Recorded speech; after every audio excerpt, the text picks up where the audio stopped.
Welcome everyone to the first episode of this podcast series that we call Environmental Justice Litigation. So this podcast is a student project at the University of Oslo. My co-host Iva Svalina is a master student of maritime law. My name is Konrad Sandvik. I am a master student of economics. So we're doing this because we wanted to take you all along on our journey as we talk to experts and learn more about the recent climate lawsuit where activists took the government to court under the new environmental paragraph in the Norwegian constitution. So Iva, who are we talking to today?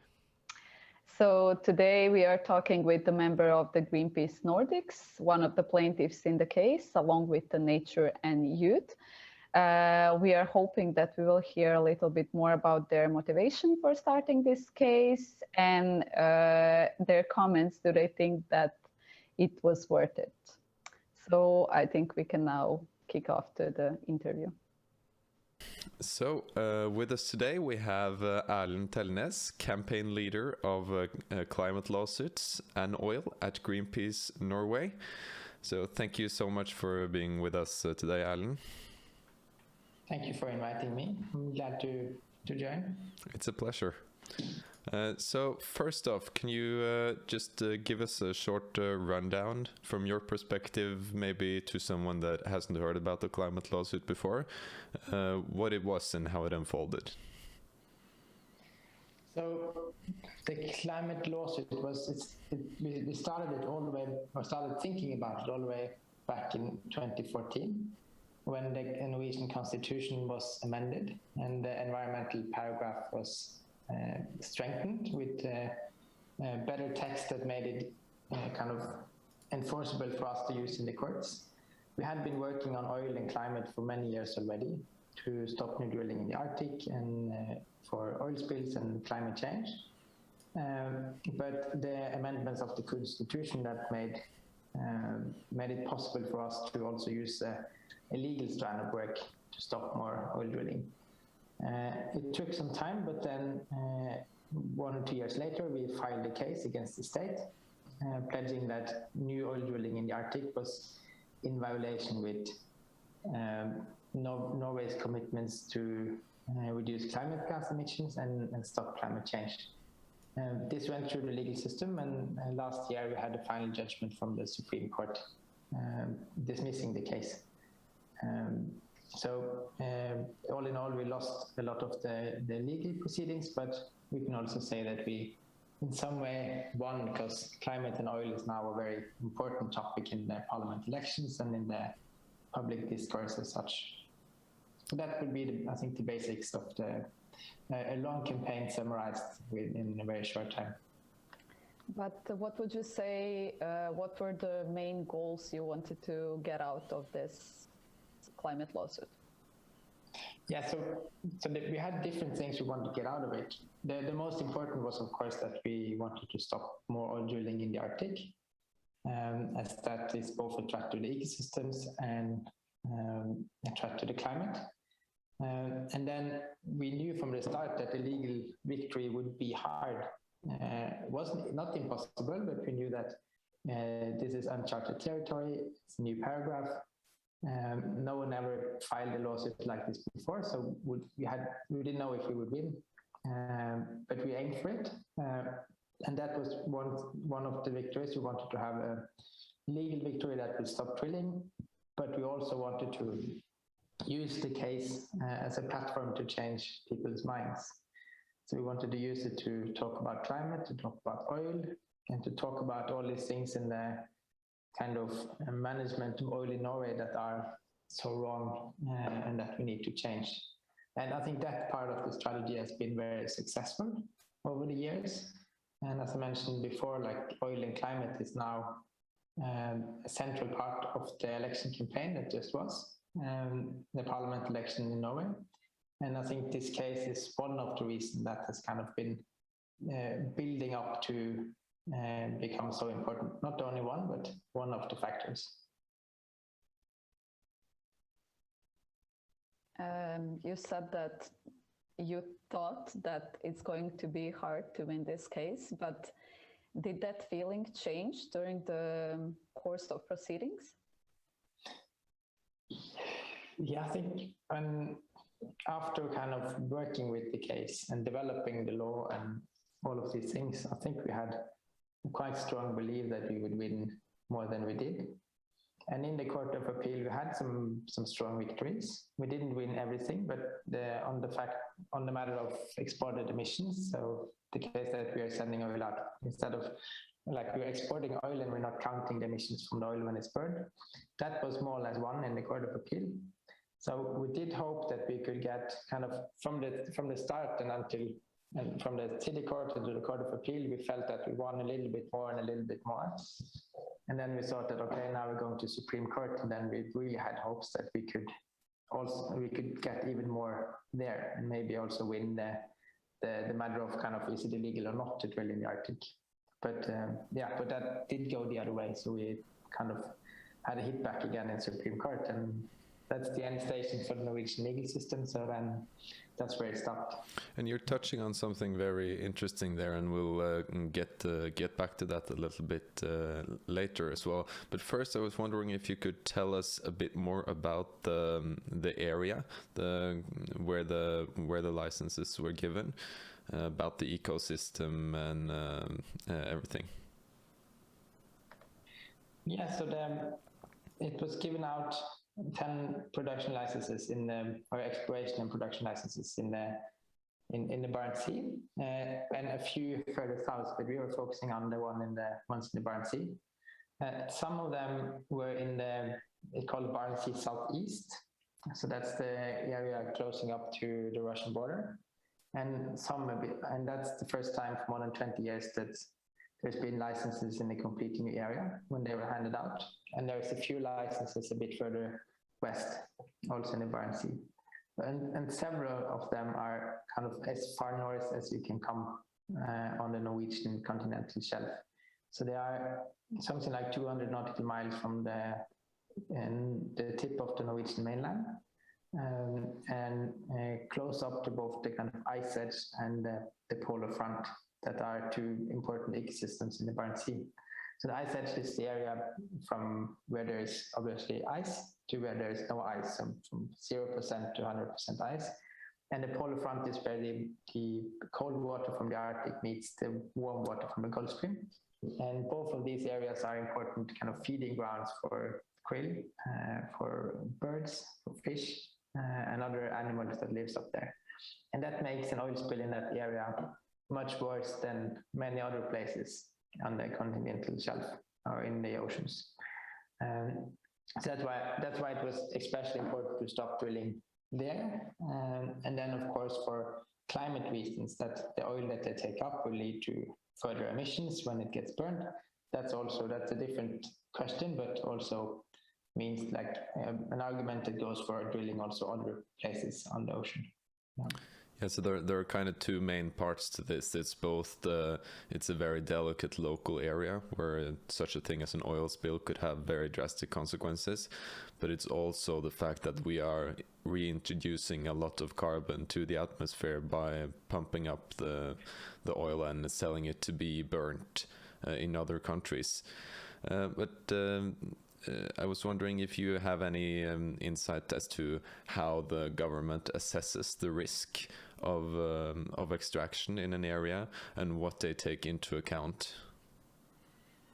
Yeah, so in our case, we pledged on both. So both on the local impacts on oil spills and on climate. And during the course of the case, we figured that the climate argument was much stronger in the eyes of the court, because the local impacts, when I say local impacts, I mean kind of possibility of oil spills and other kind of impact on the local environment. Those didn't go so well because it's so much well managed already by the state. Or well managed can be discussed, but there's a lot of science, and there you have management plans that are updated every 4 years that would look at kind of what are the science and the possible stressors for the environment, and what are the industries that want to operate. And then they're supposed to look at everything together and then kind of define what we can do where. They sort of have a reasonable amount of bureaucracy to protect their decisions in that area. Yeah, exactly. So they're saying that, we want coexistence, and of course we can drill up in the ice edge because we do it so well, and we have a lot of studies that says, this is the state of the environment. So looking from a kind of environmental activist, kind of drilling up there is of course terrible, and but the politicians are saying that we have looked at this and we think it's an okay risk, and then we can campaign on that politically, but it was hard to take it through the legal system, or how to get those arguments through. Yeah, because it's hard for the judges to overrule that kind of parliamentary proceeding and government bureaucracy, of course. Yeah, and the laws aren't strong enough, I think, for that, what we figured out. But on the climate side, we went through all the assessments done when they opened the area back in the end of the 70s. They opened the Barents Sea for drilling for the first time, and when they opened Barents Sea Southeast. Then they have never looked at kind of the impacts of the climate emissions that would come from the oil they take up. They looked at a lot of local impacts, but on climate, there was not a word mentioning it. So that's what we pointed out also in the case, that you have to take into account that when we look for oil, we take the oil up from the ground, and then we have to assume that it will also be burned, and that will create emissions. And that's the argument, we focused on in the court, and at least the second and third round. So you mentioned the role of judiciary, and we'll get back to that soon. But before that, we wanted to discuss something that happened this year. We have seen that International Energy Agency declared that the development of new oil and gas fields is incompatible with the Paris Agreement's goals of limiting global warming. And soon after, we have seen that Norwegian authorities decided to award new oil licenses. How do you comment on that? Yeah, it's a paradox we've seen in Norway for a long time, where they, on the one side, they present themselves as very green and then environmental champions. They give a lot of money for rainforest protection and are very kind of trying to be constructive in the climate negotiations. And then on the other hand, they hand out oil licenses and drill for oil, and then tell themselves that it's okay, and the one equals out the other one. And that's also what they argued in court, that we're doing so much on electrical cars and rainforest protection that we can take up some oil. But it's really a paradox, and it's I think it's something that will have to change. Like, we can't continue with it. And I think, like, when I started many years ago, when I started working with climate, then just talking about oil and climate in the same sentence was like, it never really happened. It was two different policy areas within the state. And now it's starting to get much more linked together as one. So it is changing, and I think more and more are realizing that it's not compatible to drill for oil and solve the climate crisis at the same time. But of course, it's going too slow, and that kind of understanding. And it was also one of the reasons why we filed the case, was that we saw this dilemma and we wanted some kind of tactic that would link together oil and climate. And I think the lawsuit has done that in a very important and good way. Because this is what you were touching on earlier, right? When they're opening a new area, they know that they will take up this and this much oil, and that will probably be burnt when we send it out of Norway. But yet we don't care about those extra emissions that we cause globally, because the way we account for climate emissions, at least in our current system and in the Paris Agreement, we care about where the oil is burnt, but not where it comes from, or what role the distributor or the dealer, as we are in this case, what role we have in it. So we kind of wash our hands of it in some way and presume ourselves to be very green. But we're the drug dealer that won't take responsibility for people using the drugs. Yeah, we actually used an example like that in another interview where we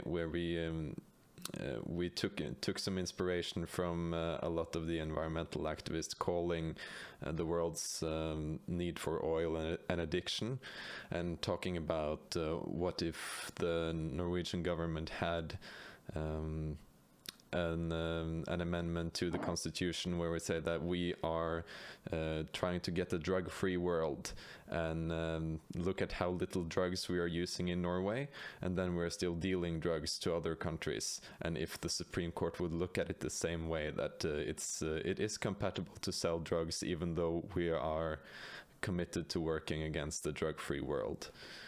Do you have any comments to that example? Yeah, I think it's the Norwegian paradox in a nutshell, and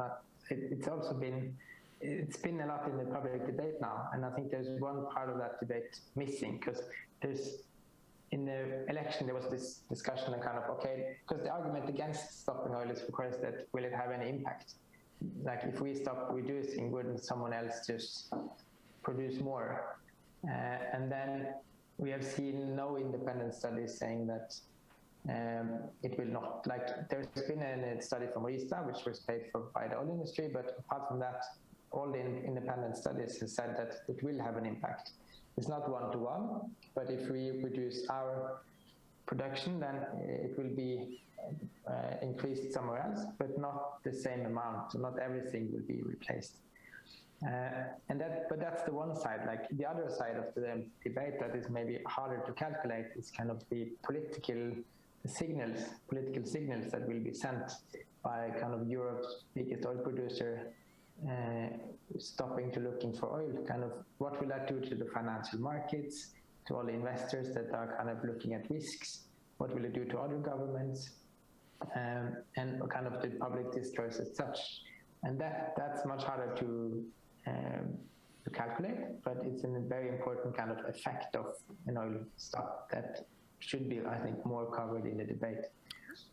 That will make the impact of it much stronger. And it's might also one of the things that makes it difficult to take this case through the legal system, that what we're talking about now are very political questions and evaluations, perhaps.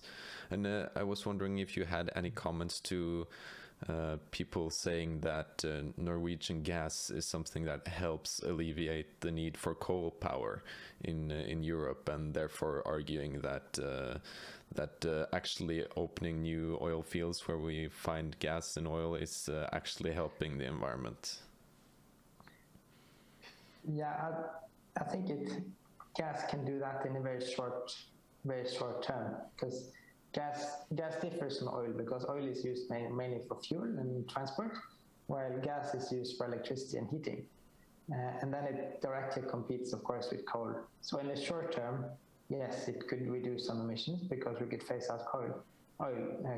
But in the long term, it's not a very smart investment, because we have to invest in pipes and infrastructure and a lot of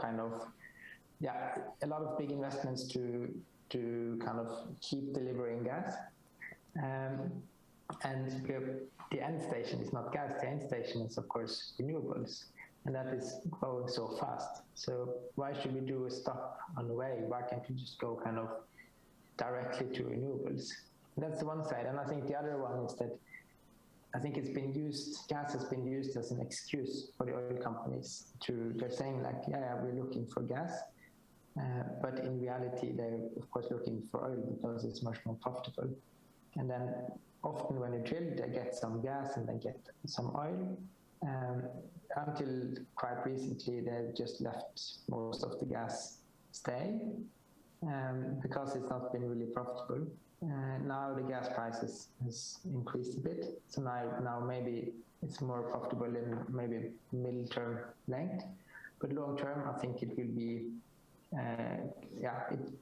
it won't be a big thing because renewables will take over, I think. Yeah. Hopefully.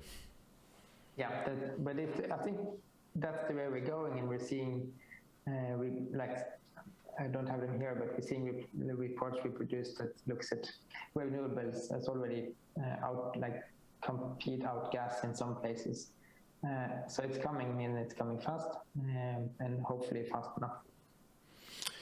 So now when the trial is done, do you, at least in Norway, do you have any evaluation of how you think it went? Did you get any wins?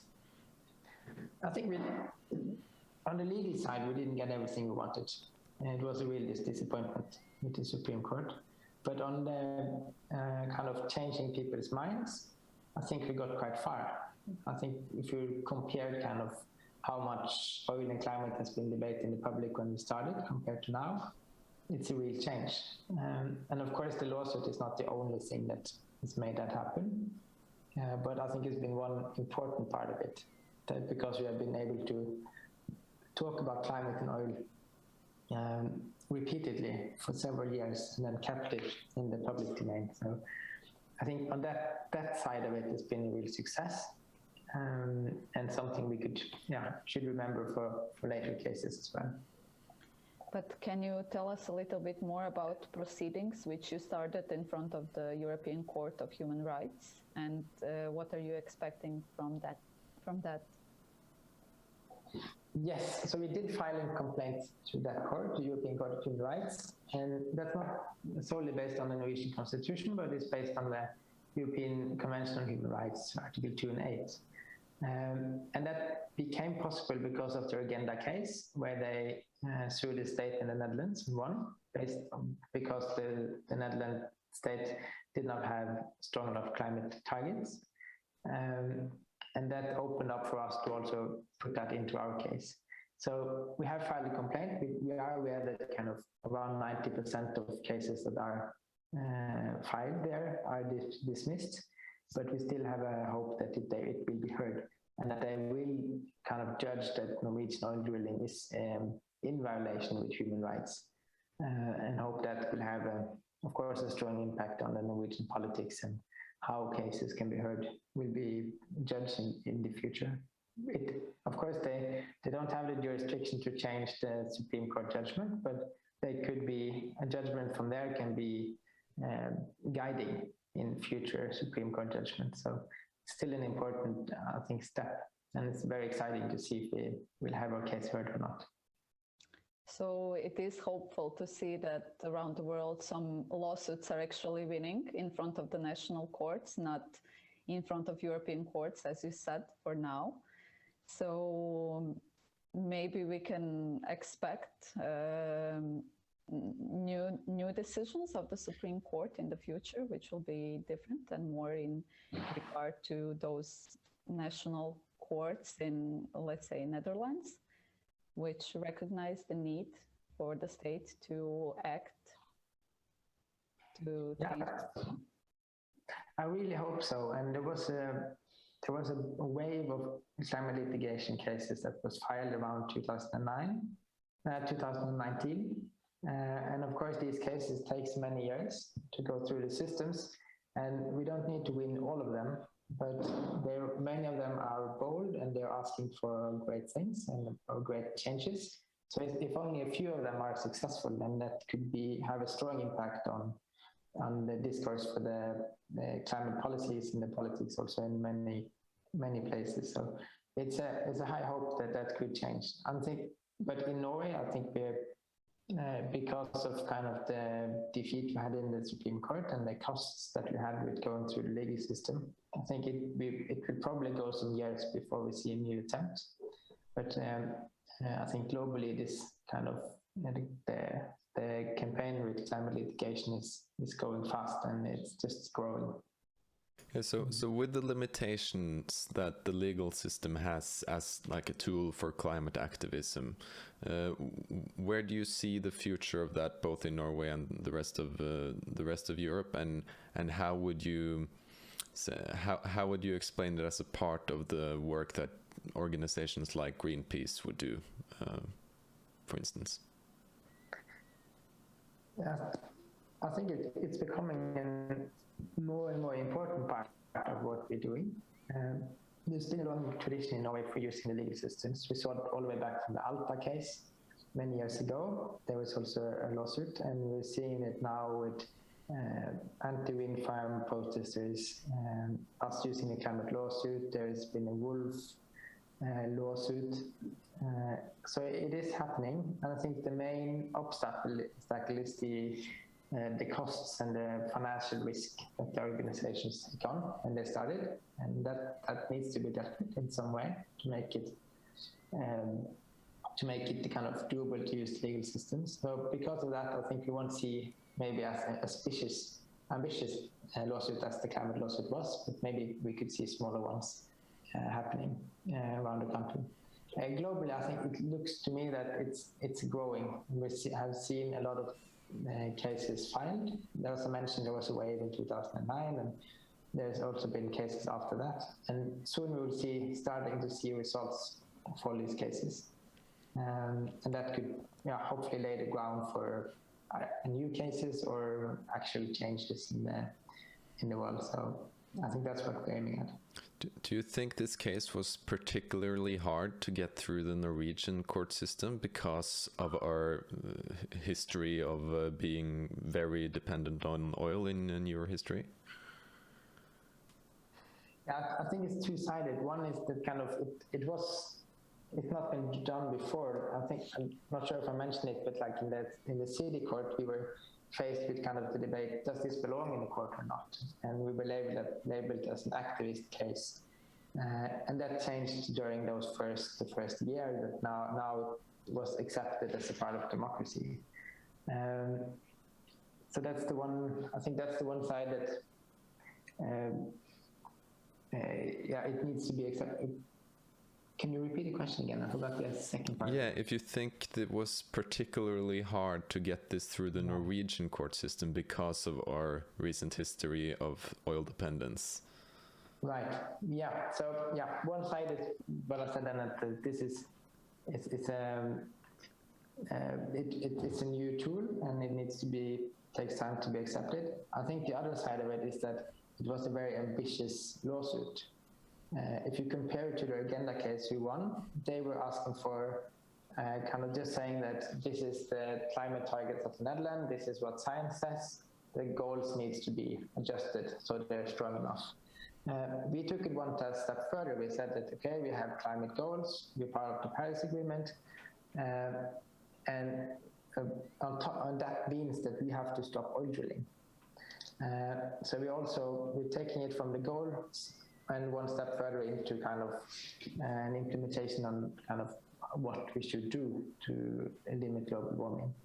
And I think that's a harder kind of case to win, because then the state could say like, yeah, but everything we do has impacts. And on the one side, we're saving the rainforest, we are sponsoring EVs, and then we also have to do drilling. And we do drilling and we build roads and we do other stuff that emits. Everything we do has some kind of emissions.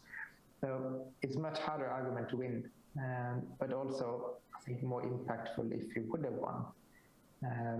So that's, I think, it's a two reason why this was a hard one.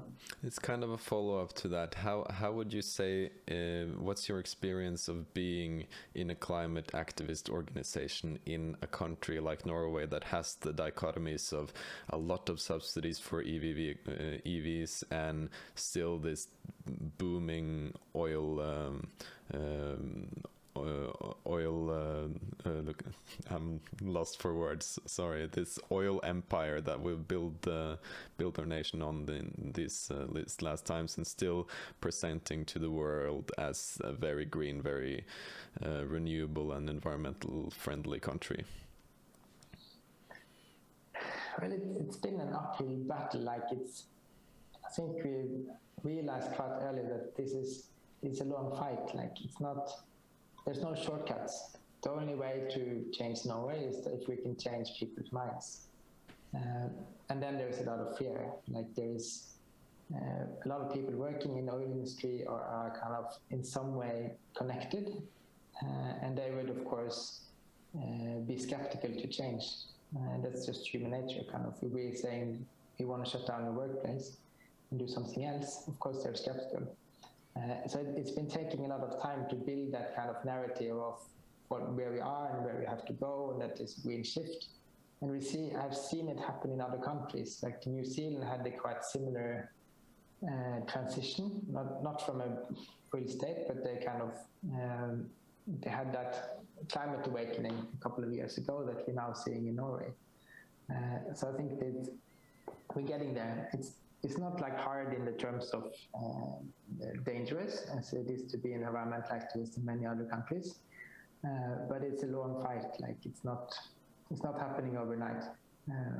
But I think that and hard to keep kind of the ambition or the motivation for such a long time. But we are seeing some real progress now in the climate election and the parliament election. So we're getting there, which is good to see. And then we have to win in the end because there's no other way, hopefully. But would you say that we can count on the new generations in Norway? Are the young people supporting the work of Greenpeace more and more? We're seeing that when we're looking at our own members and supporters. We're seeing that, and also if you look at kind of the surveys that are done on kind of how climate aware people are in Norway, the young people are much more concerned and they're much more willing to change. And while the older generations are more kind of set into the old ways of doing things. So I have a real hope for younger people to grow up and kind of demand that change that needs to come. So I think it's coming. But yeah, question is like, is it happening fast enough? And at the moment, it's not. So we need to speed it up in some way. Yeah, because do you think that in a way when this younger generation is the one that fills the Supreme Court seats, for instance, that we will see a court that is a lot more open to taking stands on climate issues like this and taking bold action? Yeah, I think that when society is more aware of the impacts of climate change, then the courts will also be more open to be more bold. I can see it's hard for a kind of conservative Norwegian Supreme Court to take those steps, even though I would really hope that they would have dared to do it, because I think the laws open for them to do more and to go further, but they didn't. But hopefully, when society is now kind of waking up more, and that will be easier in the future. So I think that was everything we had prepared for today and a little bit more. But it was really interesting. We thank you so much for taking the time to talk to us, and also thank you so much for the important work you're doing in this area. Thank you for having me. All right, so that was our interview with Erlend from Greenpeace. And what are your immediate thoughts, Iva? I think it was a very interesting interview. I would emphasize two things. First is that Erlend said that this was a very ambitious lawsuit compared to agenda case. They took the case one step further, which means that it was maybe harder to win it. And the other thing is that even though they were disappointed by the Supreme Court judgment when it comes to the legal points, they still gained certain benefit because of the public support in this case. And if we will see the positive impact for the future younger generations, that will maybe mean more lawsuits like this in the future. What would you say? No, I'm thinking about the same things. We know, of course, they didn't win through in the courts, but we saw firsthand that there was a lot of support for the case in Norway, the protests, and especially from young people. So I think it's definitely some good came of it. But it's of course bad to hear that it's of course very costly to go to trial in this way, and because of the harsh decision from the Supreme Court, it might be even harder for plaintiffs to do similar cases in the future. But we will of course go into into the judgment itself more in our next interviews with the legal professors. So I'm really looking forward to that, to get even more of the details from the case and the decision. So thank you all for listening, and we hope to see you in the next episode.